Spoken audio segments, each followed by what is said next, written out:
बंधु माने आजिर एही कार्यक्रम को आपण मानकु स्वागत। आजिर एही कार्यक्रमटी वृष राशि व्यक्ति विशेष मानक पई बहुत गुरुत्वपूर्ण अटे, कारण एही एप्रिल मास ठारू आपणक पई शुभ दिनर आरंभ हेबा पई जाउछि।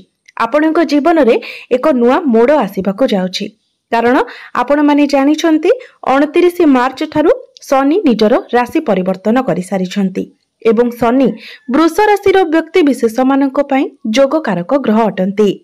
शनि आपणकर दशम भावरु बाहरी आपणकर एकादश भावरे प्रवेश करिसंती, लाभ स्थान रे प्रवेश करिसंती। तो निश्चित भावरे शनि जो 2.5 वर्ष आपणकर एकादश भावरे रहिबे, एही 2.5 वर्ष मध्यरे आपणक जीवन रे बहुत किछि उन्नति हेबाको जाउछि। आपणकर आर्थिक स्थिति रे बहुत बड़ परिवर्तन हेबाको जाउछि। विभिन्न दिगरु आपणको अर्थ प्राप्ति हेबाको जाउछि। अनेक दिगरु आपणको सफलता मिलिबाको जाउछि। तेबे बंधु माने एही एप्रिल मासरे आपणको पई कोन विशेष रहिछि, एप्रिल मासरे आपणको जीवन रे केउ सब परिवर्तन हेबार अछि, केउ सब घटना गुडिक आपणको जीवन रे घटिबार अछि।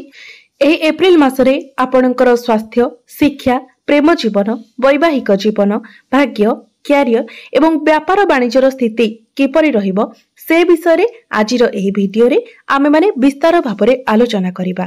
एहा व्यतीत एप्रिल मासरे आपणकर कुंडली रे नवग्रहंकर स्थिति किपरि रहिबो से विषय मध्ये जानिबा एवं अशुभत्व प्रदान करुथिबा ग्रह मानक पई किछि विशेष प्रतिकार मध्ये जानिबा।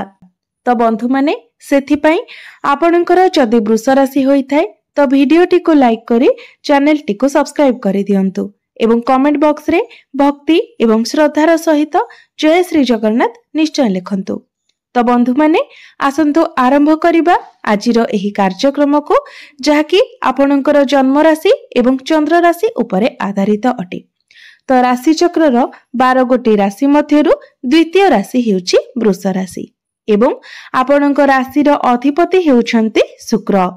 तेबे मासर आरंभ रे आपणक कुंडलीर प्रथम भावरे विराजमान अछंती गुरु, द्वितीय भावरे विराजमान अछंती मंगल, पंचम भावरे विराजमान अछंती केतु एवं आपणकर एकादश भावरे विराजमान अछंती बुध, शुक्र, शनि, सूर्य एवं राहु। तो सर्वप्रथमे आसंतु जानि नेबा आपणकर स्वास्थ्य किपरि रहिबो एप्रिल 2025 रे। तेबे कुंडलीर प्रथम भावटी होई थाए आपणक स्वास्थ्यर भाव, आपणक इम्यूनिटी सिस्टम रो भाव एवं आपणकर प्रथम भावर अधिपति हेउछन्ति शुक्र, जे कि आपणकर एकादश भावरे विराजमान अछन्ति एवं संपूर्ण एप्रिल मासटी शुक्र आपणकर एकादश भावरे ही रहिबे। एप्रिल मासरे शुक्रंकर कोनोसी भी राशि परिवर्तन हेबार नाही। एहा व्यतीत एकादश भावरे शुक्र उच्चस्थ अछन्ति। तेबे शुक्रंक सहित एकादश भावरे बुध, शुक्र, शनि एवं सूर्य मध्य अछन्ति। तो बंधु माने आपणकर इम्यूनिटी सिस्टम एही एप्रिल मासरे बहुत भल रहिबो, जेहेतु शुक्र आपणकर एकादश भावरे उच्चस्थ अछन्ति। मात्र आपणकर एकादश भावरे पंचग्रही जोग हेउथिबारु एवं आपणकर अष्टम भावर अधिपति गुरु आपणकर प्रथम भावरे रहिथिबारु आपणको केवल 2-3 जिनिस प्रति ध्यान रखिबार अछि। डाइजेशन, गैस्ट्रिक प्रॉब्लम एवं आपणकर मोटापण बढ़िबा भली समस्या टिके देखा देई पारे। तो आपण जेते पारिबे हेल्दी फूड खांतु, अनहेल्दी फूड ठारू दूरे रहंतु। Junk food, fast food, oily food एसबु ठारू दूरे रहंतु। विशेष करी आपण जेतेबेले बाहर को जाउछंती तो निजर खाद्य पेय प्रति विशेष ध्यान रखंतु एवं जेतेबेले बुधंक सहित राहु किंबा शुक्रंक सहित राहु थांती तो आपणकर स्किन रिलेटेड प्रॉब्लम देखा देई थाए। सेति पय आपण निज त्वचार मध्य जत्न नियंतु। तेबे एभली छोट छोट किछिटा समस्या आपणकर देखा देबो, जहाकी आपण जदि सतर्क हुअंती तेबे ए सब मध्य ठीक होई जिवो। एहा व्यतीत कोनोसी सेमिति गंभीर समस्या आपणक स्वास्थ्य रे देखा जाउ नाही। एबे आसंतु जानिबा विद्यार्थी मानक पई किपरि रहिबो एप्रिल 2025। तो कुंडलीर पंचम भावटी होई थाए आपणकर शिक्षार भाव। आपणकर पंचम भावर अधिपति हेउछन्ति बुध, बुध आपणकर एकादश भावरे विराजमान अछन्ति एवं आपणकर पंचम भाव विराजमान अछंती केतु। तो 18 मई पर्यंत केतु आपणकर पंचम भाव ही रहिबे। तेबे केतु हेउछंती मुंडविहीन ग्रह, छाया ग्रह। से जो स्थान रे बसी थांती सही स्थान सहित जड़ित कार्यकलाप रे आपणकर माइंड डाइवर्ट होई थाए। अर्थात पाठ पढ़ारे आपणकर मन लागिबो नाही, आपण अन्यमनस्क रहिबे।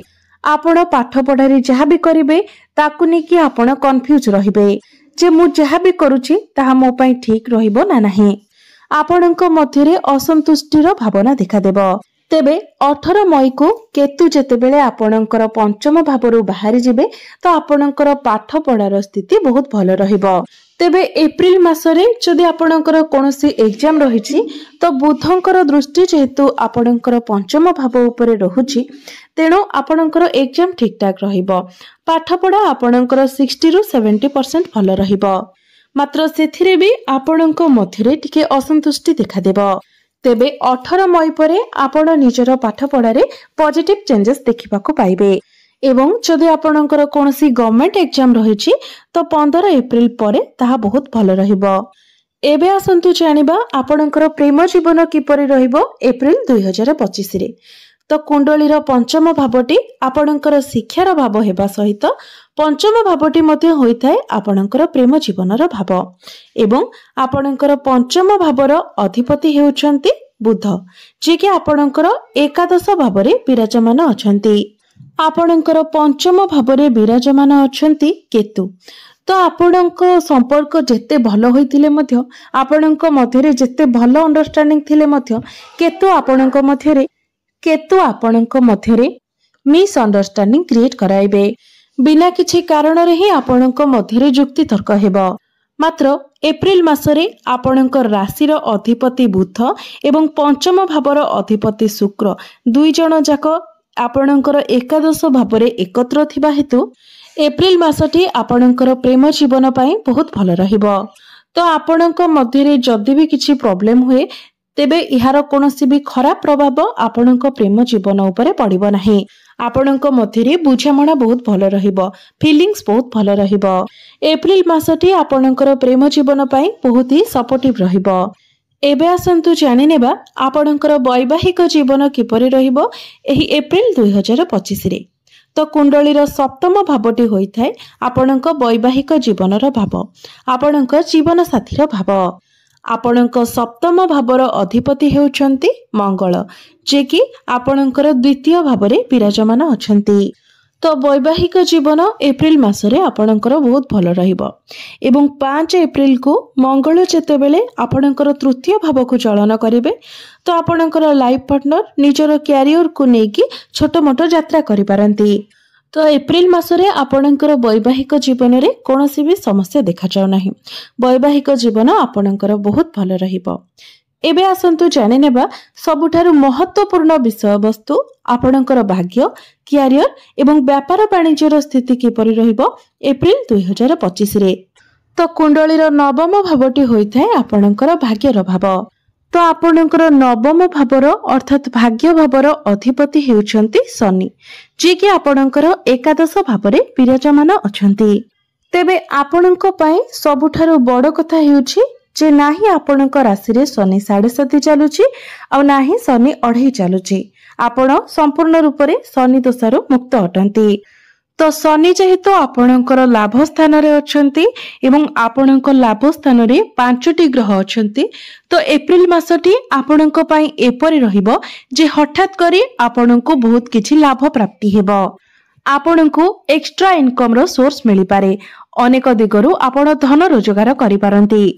एही एप्रिल मासटी आपणकर फाइनेंस को नेकी आपणकर भाग्य को नेकी बहुत भल रहिबो। तो एप्रिल मासरे आपण जदि किछि बड़ डिसिजन नेबा पई चाहुछंती, किछि बड़ कार्यर आरंभ करबा पई चाहुछंती, किछि बड़ जिनिस आपण किणा किणी करबा को चाहुछंती, कोनोसी डील करबा को चाहुछंती, आपणकर कोनोसी मीटिंग अछि किबा आपण कोनोसी बड़ इन्वेस्टमेंट करबा पई चाहुछंती, तो भाग्य संबंधित प्रत्येक क्षेत्र रे प्रत्येक कार्य रे आपणको एही एप्रिल मासरे सफलता मिलिबा को जाउछि। तो बिना चिंता रे आपण जहा भी करबा को चाहुछंती ताहा करि पारिबे। ଏହା ବ୍ୟତୀତ ଯଦି ଆପଣ शुभ मांगलिक कार्य କରିବାକୁ ଚାହୁଁଛନ୍ତି ତ ତାହା ମଧ୍ୟ ଆପଣ କରିପାରିବେ। ଏବେ ଆସନ୍ତୁ ଜାଣିନେବା ଆପଣଙ୍କର କ୍ୟାରିୟର କିପରି ରହିବ ଏପ୍ରିଲ 2025 ରେ। ତ କୁଣ୍ଡଳୀର ଦଶମ ସ୍ଥାନଟି ହୋଇଥାଏ ଆପଣଙ୍କର କ୍ୟାରିୟର ଭାବ, କାର୍ଯ୍ୟକ୍ଷେତ୍ରର ଭାବ। ତେବେ ଆପଣଙ୍କର ଦଶମ ଭାବର ଅଧିପତି ମଧ୍ୟ ଶନି ଅଟନ୍ତି ଏବଂ ଶନି ଆପଣଙ୍କର ଏକାଦଶ ଭାବରେ ଲାଭ ସ୍ଥାନରେ ବିରାଜମାନ ଅଛନ୍ତି। ତ କାର୍ଯ୍ୟକ୍ଷେତ୍ରରେ ଆପଣଙ୍କୁ ଭିନ୍ନ ଭିନ୍ନ ପ୍ରକାରର କାର୍ଯ୍ୟ କରିବାକୁ ପଡ଼ିପାରେ। ଆପଣଙ୍କ ଉପରେ ରେସ୍ପନ୍ସିବିଲିଟି ଅଧିକ ରହିପାରେ। କାର୍ଯ୍ୟକ୍ଷେତ୍ରରେ ଏମିତି ହୋଇପାରେ ଯେ ଆପଣ କାହାର ସାହାଯ୍ୟ କରିପାରନ୍ତି କିମ୍ବା ଆପଣଙ୍କୁ କେହି ସାହାଯ୍ୟ କରିପାରନ୍ତି। ତେବେ ବହୁତ ପଜିଟିଭ ଭାବରେ ଆପଣ ନିଜର କାର୍ଯ୍ୟଗୁଡ଼ିକୁ କରିପାରିବେ। ଯଦି ଆପଣଙ୍କର ଟାର୍ଗେଟ ବେସ୍ କାର୍ଯ୍ୟ ରହିଛି ତ ତାହା ମଧ୍ୟ ଆପଣଙ୍କର କମ୍ପ୍ଲିଟ୍ ହୋଇଯିବ। ଏହି ଏପ୍ରିଲ ମାସରେ କାର୍ଯ୍ୟକ୍ଷେତ୍ରରେ ଆପଣଙ୍କର ପ୍ରମୋସନ ହୋଇପାରେ। ଆପଣଙ୍କୁ ମାନ ସମ୍ମାନ ପ୍ରାପ୍ତି ହୋଇପାରେ, ଆଚିଭମେଣ୍ଟ ମିଳିପାରେ। କ୍ୟାରିୟରରେ ଆପଣଙ୍କର ଗ୍ରୋଥ ହେବ। ଏବଂ ବିଜନେସ ର କଥା ହେବା ଯଦି ତ ବିଜନେସ ମଧ୍ୟ ଆପଣଙ୍କର ଏପ୍ରିଲ ମାସରେ ବହୁତ ଭଲ ରହିବ। ଆପଣ ନିଜର ବିଜନେସ କୁ ନେଇକି ବାହାରକୁ ଟ୍ରାଭେଲ କରିପାରନ୍ତି। ବିଜନେସ ରେ ଆପଣ କିଛି ନୂଆ କିଛି କରିବାର ଚିନ୍ତାଧାରା ଆପଣଙ୍କର ମନକୁ ଆସିପାରେ। ତେବେ ବିଜନେସ ରେ ଆପଣଙ୍କର ଇନକମ ମଧ୍ୟ ବଢିବ, କିନ୍ତୁ ଆପଣଙ୍କର ଟେନସନ ମଧ୍ୟ ଟିକେ ରହିବ। କାରଣ ମଙ୍ଗଳ ଯେହେତୁ ଆପଣଙ୍କର ତୃତୀୟ ଭାବରେ ଚଳନ କରିବେ, ସେଥିପାଇଁ ଆପଣଙ୍କୁ ଟିକେ ଟେନସନ ନେବାକୁ ହେବ। ତେବେ ବିଜନେସ ରେ ଆପଣଙ୍କ ସହିତ ଯେଉଁମାନେ କାମ କରୁଛନ୍ତି ତାଙ୍କ ପ୍ରତି ଆପଣ ନମ୍ର ରହିବାକୁ ଚେଷ୍ଟା କରନ୍ତୁ। କାରଣ ମଙ୍ଗଳ ଯେହେତୁ ତୃତୀୟ ଭାବରେ ରହିବେ, ଆପଣଙ୍କ ମଧ୍ୟରେ ଆଗ୍ରେସନ ଆସିପାରେ, କ୍ରୋଧ ସ୍ୱଭାବ ଆସିପାରେ। ତ ଏସବୁକୁ ଆପଣ କଣ୍ଟ୍ରୋଲ କରନ୍ତୁ। ବିଜନେସ ରେ ଆପଣଙ୍କର ଫାଇନାନ୍ସିଆଲ ଗ୍ରୋଥ ତ ହେବ, ମାତ୍ର ଆପଣଙ୍କ ମଧ୍ୟରେ ଟିକେ ଟେନସନ ମଧ୍ୟ ରହିବ। ତେବେ ଆପଣ ଯେତେ ପାରୁଛନ୍ତି ଆର୍ଗୁମେଣ୍ଟ ଏବଂ କ୍ରୋଧ ସ୍ୱଭାବ ଠାରୁ ଦୂରେଇ ରୁହନ୍ତୁ। ଯେତେ ପାରିବେ ନମ୍ର ରୁହନ୍ତୁ, ଶାନ୍ତ ରୁହନ୍ତୁ ଏବଂ ଅନ୍ୟମାନଙ୍କୁ ଭଲ ବ୍ୟବହାର ଦେଖାନ୍ତୁ। ତେବେ ପ୍ରତିକାର ସ୍ୱରୂପ ଆପଣ ପ୍ରତ୍ୟେକ ଦିନ ମଙ୍ଗଳଙ୍କର ବୀଜ ମନ୍ତ୍ର 108 ଥର ଜପ କରନ୍ତୁ। ଏହା ସହିତ ପ୍ରତ୍ୟେକ ଦିନ ଆପଣ ଗାୟତ୍ରୀ ମନ୍ତ୍ର ମଧ୍ୟ 108 ଥର ଜପ କରନ୍ତୁ ଏବଂ ପ୍ରତ୍ୟେକ ଦିନ ଆପଣ ହନୁମାନ ଚାଳିଶାର ମଧ୍ୟ ପାଠ କରନ୍ତୁ। ପ୍ରତ୍ୟେକ ଦିନ ଆପଣ ଉଦିତ ସୂର୍ଯ୍ୟଙ୍କୁ ତମ୍ବା ପାତ୍ରରେ ଜଳାର୍ଘ୍ୟ ଅର୍ପଣ କରନ୍ତୁ ଏବଂ ପ୍ରତ୍ୟେକ ଦିନ ପକ୍ଷୀମାନଙ୍କୁ କିଛି ଖାଇବାକୁ ଦିଅନ୍ତୁ। ଏପରି କରିବା ଦ୍ୱାରା ଆପଣଙ୍କର ଯାହା କିଛି ଅଶୁଭତ୍ୱ ରହୁଛି ସେସବୁ ଖଣ୍ଡନ ହେବ ଏବଂ ଆପଣଙ୍କୁ ଅଧିକ ଶୁଭତ୍ୱ ପ୍ରାପ୍ତି ହେବ। ତ ବନ୍ଧୁମାନେ, ଆପଣଙ୍କର ଜୀବନ ମଙ୍ଗଳମୟ ହେଉ, ଏହା ହିଁ ଈଶ୍ୱରଙ୍କ ନିକଟରେ ମୋର ପ୍ରାର୍ଥନା।